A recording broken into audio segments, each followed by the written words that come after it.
والله እድለኛ ናንተ ሰላሙ አለይኩም ወራህመቱላሂ ወበረካቱ። አዳዲስ እስላማዊ ዳዕዋዎች፣ ወቅታዊ መረጃዎች እንዲሁም የተለያዩ እስላማዊ ቪዲዮዎች እንዲደርሳችሁ ሰብስክራይብ ያድርጉ፣ የደውል ምልክቱንም ረሱል ሰለላሁ ዐለይሂ ወሰለም ሶላ ዐላ ረሱልላህ ወአሽሀዱ አነ ሙሐመደን ረሱሉላህ። ሁሉ አልንገረችን ዱንያ መጀመሪያዋ ለቅሶ ማዕከሏ ድካም መጨረሻዋ መጥፋት ነው። ጊዜን አላህ በማይፈልገው ነገር ማለት ነው መጫወት ከሞት የበረታ ነው ይላል ኢብኑ ቀይም አልጀውዚ ረህመቱላህ ዐለይሂ።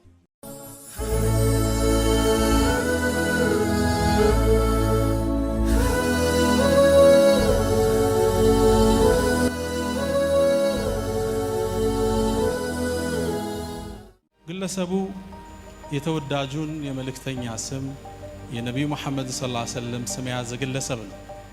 ዓለም አድንቆት ያካበደው ግለሰብ ነው። ከ50 በላይ የክብር ዶክትሬት ዲግሪዎችን አግኝቷል።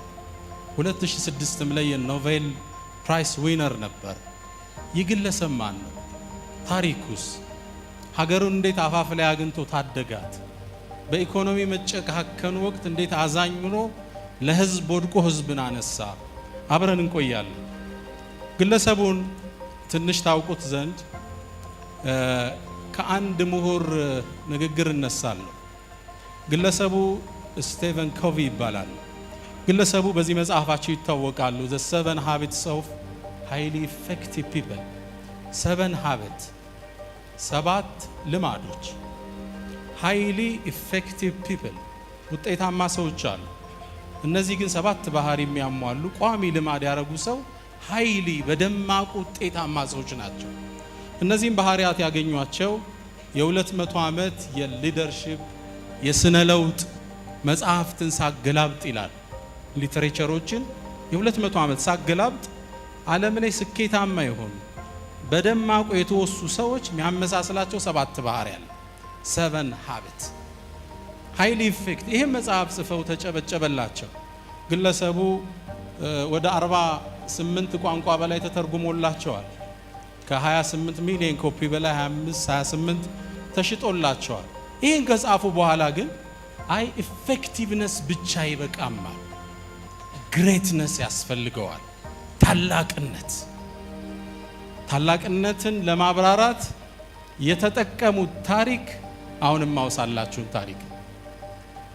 ማውሳላችሁ ታሪክ ግለሰቡ እዚህ መጽሐፍ ውስጥ ጠቀሱት the 8th habit 8ኛውን ልማድ አመጡና from effectiveness አሉ ከውጤታማነት to greatness ታላቅነት። ውጤታማነት አለ፣ ውጤታማነት አይበቃም፣ greatness ታላቅነት ማለት ደግሞ የህይወት ጥሪን ፈልገ ለሌሎች ተቆርሰ ለሌሎች መኖር መሆኑን አብራሩ። to find your voice የህይወት ጥሪህን ፈልገህ ማግኘት፣ ተሰጥኦህን፣ መስክህን፣ ከዛ ደግሞ ሌሎች ያን እንዲያገኙ እነሱም መታደግ መርዳት ነው። የግለሰቡ ታሪክ እንዲህ ይነበባል በእርሳቸው ገለጻ፣ እርሳቸው መጽሐፍ ውስጥ። ግለሰቡ ከ25 ዓመት በፊት የባንግላዴሽ ዩኒቨርሲቲ ውስጥ የኢኮኖሚክስ መምህር ነበር። ግለሰቡ ያኔ ባንግላዴሽ አስቸጋሪ ወቅት ላይ ነበረች። ድርቅ የገባበት ህዝቡ የተቸገረበት ወቅት ነበር። በዚህ ወቅት ውስጡ መምህር ነው።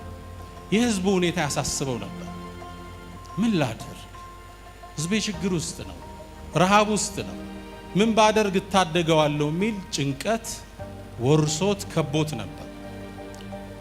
ያውም አንዳንዴ የኢኮኖሚክስ ኤክስፐርት አይደል ልክ እንደ ወንድሞቼ ይጠይቅ ነበር። እኔ አንድ የኢኮኖሚክስ ኤክስፐርት ነኝ፣ ህዝቤን ግን ከኢኮኖሚ ችግር አላወጣው።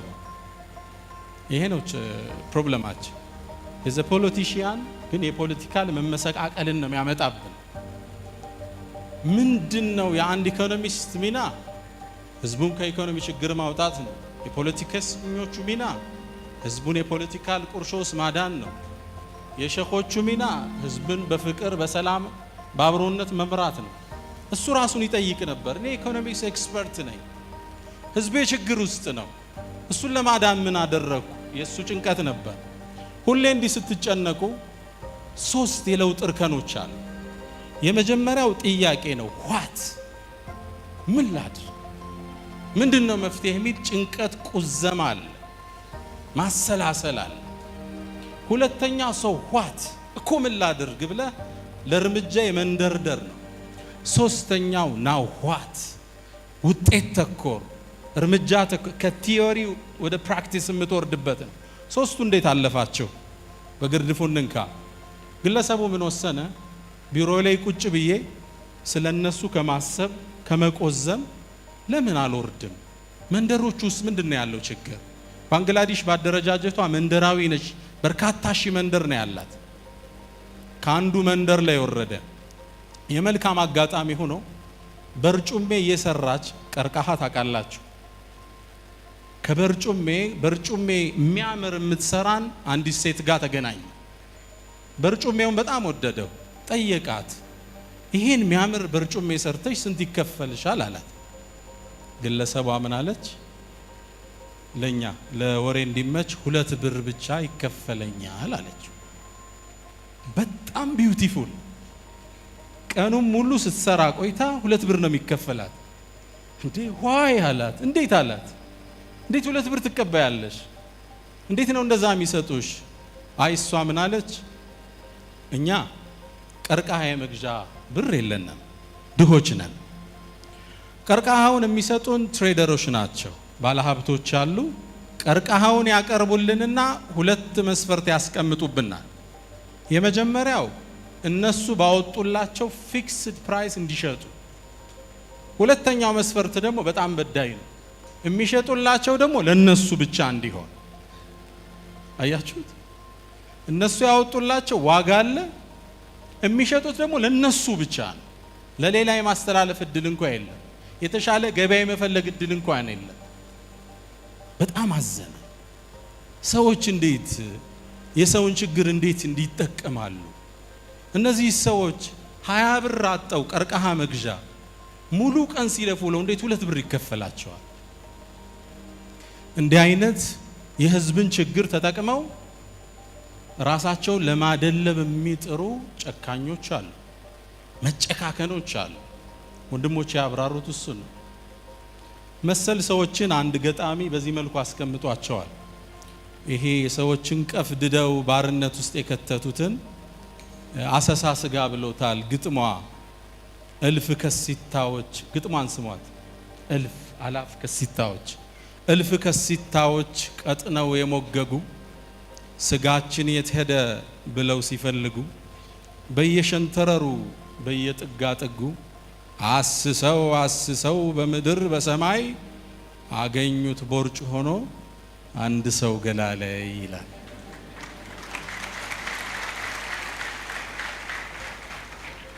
በምስል ከስቷቸው በጣም የሞገጉ እልፍ ከሲታዎች ጭኔ የት ነው ሄደው ባቴ እያሉ ሲፈልጉ የት ጋገኙት? የማይሆን ቦታ ላይ ያገኙት። እንደ አይነት ሰዎች አሉ።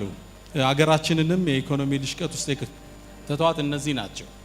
ታዲያ ግለሰቡ መፍትሄ ለመፍጠር ተማሪዎችን ሰበሰበና እንትን አላቸው፣ እስኪ እዚህ መንደር ውስጥ ያሉ ሴቶች በርጩም የሚሰሩ ስንት ናቸው? ሄዱና ቆጥራችሁልኝ ነው አሉ። ቲም ወርክ ይፈልጋል ስትሰራ። ተሰበሰቡና ሄደው ቆጠሩለት። እዛች መንደር ውስጥ በርጩም የሚሰሩ 20 ብር የሚያስፈልጋቸው ሴቶች ስንት ናቸው? 42 ሴቶች ነበሩ። ግለሰቡ ብሩን ስደምረው ይላል 20 ብሩን በ42 ሴቶች ስደምረው ስንት መጣ? ድምሩ ስንት ይታያቸዋል? $27 ብቻ። ይሄን ድምር ሳየው ይላል I got the biggest shock of my life ይላል። እንደዚህ በህይወቴ ደንግጬ አላቅም ይላል። $27 ለአንድ መስጠት ተስኖኝ ነው ህዝቤ ከባርነት በማይተናነስ ችግር ውስጥ የሚኖረው። በጣም ፊል አርኳል። ልብ በሉ ወዳጆቼ፣ ብዙ ጊዜ ችግሮችን በመተንተን ብቻ አንፈታቸው።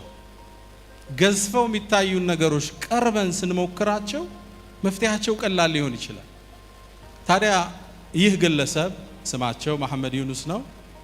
ግለሰቡ ይሄን ብር አወጡና ለነዚህ ምስኪኖች ሰጧቸው። ግለሰቦቹም ሰርተው መለሱለት። ተመልከቱ፣ ቀርቃሃውን ገዝተው ሁለት መስፈርቱን አነሳላቸው። የምትሸጡት በምትፈልጉት ዋጋ ለምትፈልጉት ሰው አላቸው።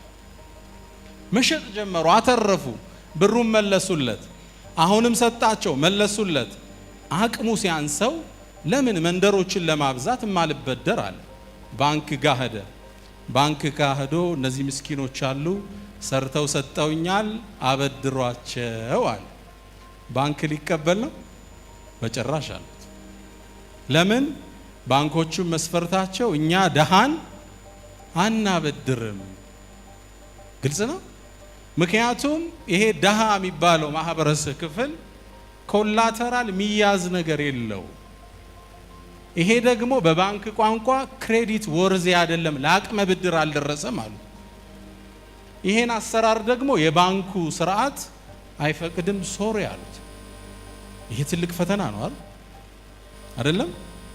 ከዛ ማናጀሩ በጣም ሲጨቀጭቀው ዩኒቨርሲቲ ያለ ማናጀር እባክህን ዋናው ከተማ ጋር ሄድና አለቆችን አናግራቸው ምናልባት ሊፈቅዱ ይችላል። ሄደና አናገራቸው። ሲያናግራቸው የተለያየ ፊት እንጂ የተለየ መልስ ሳያገኝ ተመለሰ። ሁሎችም በአንድ ቃል ደሃን አናበድርም አሉ። እስኪ እናንተ ተሰቡት፣ እንዴት ይውጡ? ድሆች ናቸው። ከተሰጣቸው ሰርተው ይለወጣሉ። ሊያበድራቸው የሚችል ግን የህይወት ስርዓት እጃቸው ላይ የለም። ከዚህም በላይ ደግሞ አሉት ይሄ 20 ብር ማበደር 100 ብር ማበደር እንደው የወረቀት ዕዳ ነው አሉት። ግልጽ ነው። 40 ብር ሊወስድ አንድ ሰው ተሰልፎ ወረቀት ተጽፎለት ማህተም ይሄ ፔፐር ኤክስፔንስ ነው። ተስፋ ቆረጠ። ሰው ኋታል። ታዲያ መፍትሄው ምንድን ነው? እኔ የዩኒቨርሲቲ መምህር አይደለው? አዎ አለ ለራሱ። መኪና አለኝ? አዎ። ቤት አለኝ? አዎ። ለምን ያልበደርም ከባንክና ማልሰጣቸው? አያችሁ፣ خير الناس انفعهم للناس። አፋፍ ሀገርን አግኝተው መስዋዕት የሆኑ ሰዎችን ነው ታሪክ የሚያወሳቸው፣ አላህም የሚወዳቸው። ግለሰቡ የራሱን ቤት ንብረት አሳዘና ተበደረ። ለአንድ መንደር ሰጣቸው፣ ሰርተው ሰጡት። ሁለተኛ መንደር አደረገው፣ ሰርተው ሰጡት። 10 50 100 በርካታ መንደሮችን ሰጠ። ንብረቱ እስኪችልለት ድረስ የመኪናው የቤቱ ዋጋ ሚችልለትን ያልተበድሮ ሰጣቸው። በጣም ደስተኛ ሆነ። እነሱም ህይወታቸው እየተለወጠ ነው፣ ብርም እየመለሱ ነው። ይሄን የብስራት ዜና ይዞ ወደ ባንኩ ማናጀሮች መጣና ይሄው ሰርተው እኮ ሰጡ፣ እናንተም ብትሰጧቸው እኔ ምሳሌ ነኝ እመኑኝ አላቸው። አይ መሐመድ አሉት፣ ፕሮፌሰር እያታለሉ ነው አሉት። ትንሽ ወፈር ያለ በር ስትሰጣቸው ይቀጡና አናቀም ይለዋል አሉት። ኮላተራል የለ መያዣ የለ ምን ዋስትና አለ? አሁን እዚህ ቦታ ላይ ናው ዋት ምን ያድርግ? ቁመናው 100 መንደር ድረስ ብቻ መሄድ ነው። በሺዎቹ የሚቆጠር መንደሮች ነው ያለው። ይሄኔ የመፍትሄ ሐሳብ ላይ ደረሰ። ጥናትን አደረገ። የግል ባንክ ለመመስረት 2 ዓመት ፕሮፖዛሉን ይዞ መንግስትን ለማሳመን ደከመ። ድሆች የሚበደሩበት ህይወታቸውን የሚለወጥበት ካፋፍ ምን መልስበት እባካችሁን ብሎ ጠየቀ። ከ2 ዓመት መመላለስ በኋላ ዓለም ያጨበጨበለት ግራሃሜን ባንክ ባንግላዴሽ ላይ ሆነ። አጨብጭቡለት። ይህ ባንክ በአሁኑ ሰዓት እንግዲህ እንዳታ የጻፍኩት 8 ዓመት ነው። አፕዴት አላረኩት። 1983 ላይ ነው የተመሰረተው። 46000 የባንግላዴሽ መንደሮች ላይ አገልግሎት ይሰጣል ይህ ባንክ። ልብ በሉ፣ ስንት መንደር መልሱልኝ? 46000 መንደር ሰርቪስ ይሰጣል። የዛሬ 8 ዓመት ዳታ ነው። ይህ ባንክ 1267 ስታፎች አሉት። የሥራ ዕድል ፈጥሯል። ማናጀሩ፣ አካውንታንቱ። ይህ ባንክ 12000 ስታፍ ሜምበር አለው። 1267 ብራንች አለው። የንግድ ባንክ ብራንች የሚያውቃለ? የንግድ ባንክ ብራንች ስንት አለው? ምናልባት ትልቁ ባንክ የምንለው እሱ ነው። የሚያውቃለ? ትንሽ ባንክ አካ ያላችሁ ሰዎች አላችሁ። ሚያቃለ ንግድ ባንክ ግዝፈቱን በሱ እንድትለኩት ብዬ ነው። ስንት 1600 በእርግጠኝነት ይሄ ዳታ እንዳልኳችሁ 10 ዓመት ያልፈዋል ሊበልጥ እንደሚችል አስባለሁ። 1267 ብራንቾች አሉት ግራሚን ባንክ። ይህ ባንክ እስካሁን ድረስ 4.5 ቢሊዮን ዶላሮችን አበድሯል። ይህ ባንክ በየአመቱ ለ3.7 ሚሊዮን ህዝቦች የብድር አገልግሎት ይሰጣል። ከነዚህ ውስጥ ደግሞ 96% ምኖች ናቸው? ሴቶች ናቸው። ሴቶች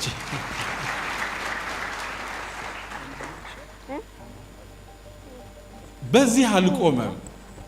ፕሮፌሰር መሐመድ ዩኑስ ለምን ከባንግላዴሽ ወጥቼ ዓለምን አልታደግም አለ። ከዛም ቪዥን ፖቨርቲ ፍሪ ወርልድ ህልምን ቀረጸ። ከድህነት የጸዳን ዓለም መፍጠር።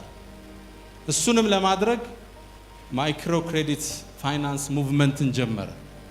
ሀገራችን ላይ ጥቃቅንና አነስተኛ የሚባል ታውቃላችኋል? የማን ቪዥን ይመስላችኋል? ተመልከቱት። ሰው በትክክል ሲያስብ ለመራመድ ሲወስን ከሀገሩ በላይ ነው አድማሱ። ዓለምን በዚህ ሞላው። ምን ይላል ኮቬ? ይሄን ታሪክ ከጠቀሰ በኋላ ሲጨንስ ዩኑስ ይላል።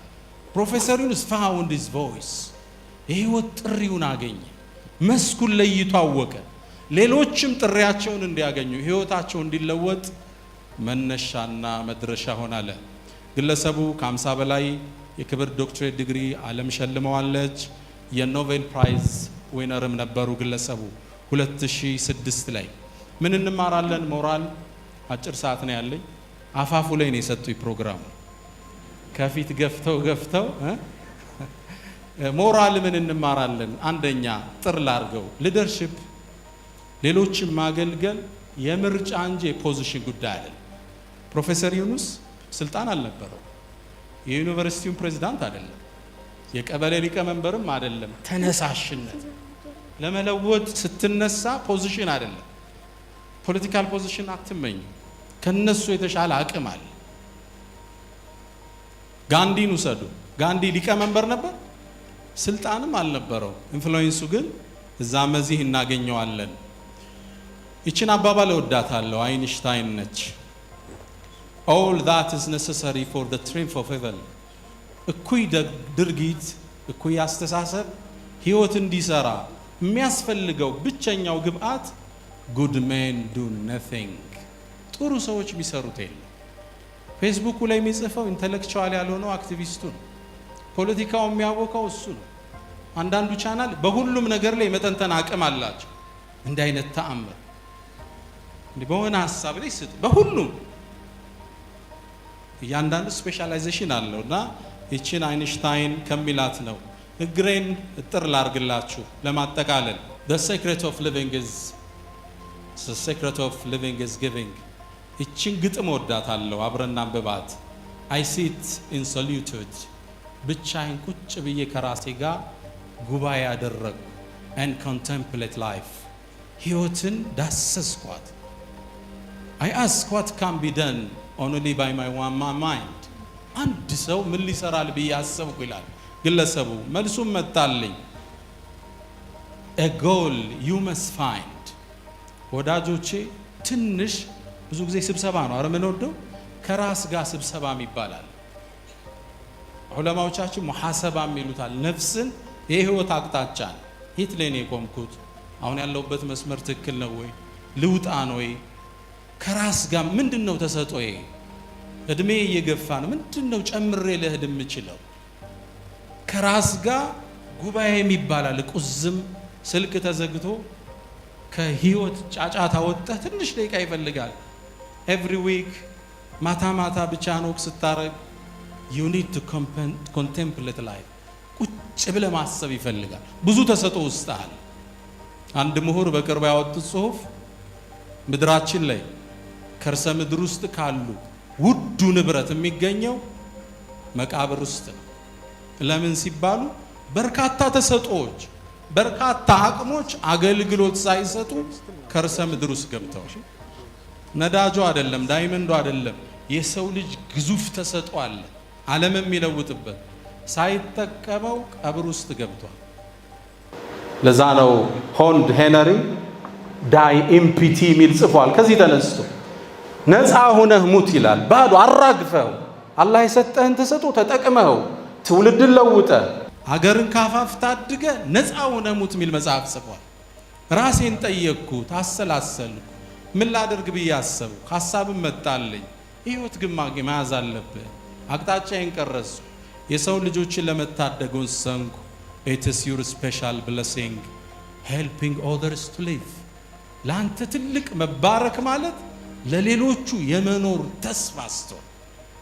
እቺ ግጥም በአማርኛ እሱን ትገልጸዋለች።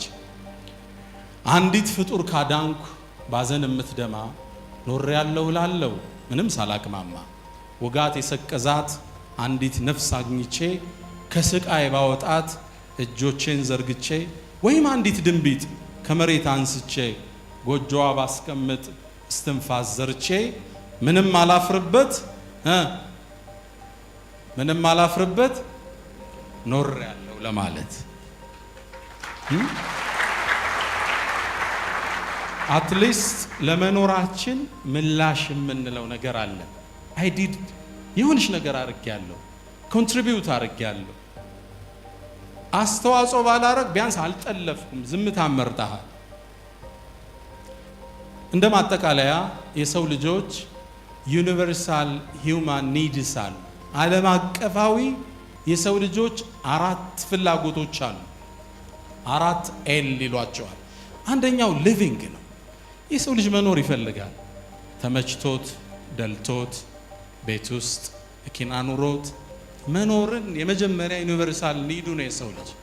ሁለተኛ ላቪንግ፣ መወደድ፣ መከበር፣ መደነቅ፣ መታጀብ። መወደድን የሰው ልጅ ዩኒቨርሳል ኒዱ ነው፣ ፍላጎቱ ነው። ሚስቱ እንድትወደው፣ ልጆቹ እንዲያከብሩት፣ ጓደኞቹ እንዲያስታውሱት። ላቪንግ ከሰው ልጆች ፍላጎት ውስጥ 2 ነው። ሶስተኛው ለርኒንግ፣ የሰው ልጅ ማወቅ ይፈልጋል። በትንሹ ፌስቡክ አከፋፈት፣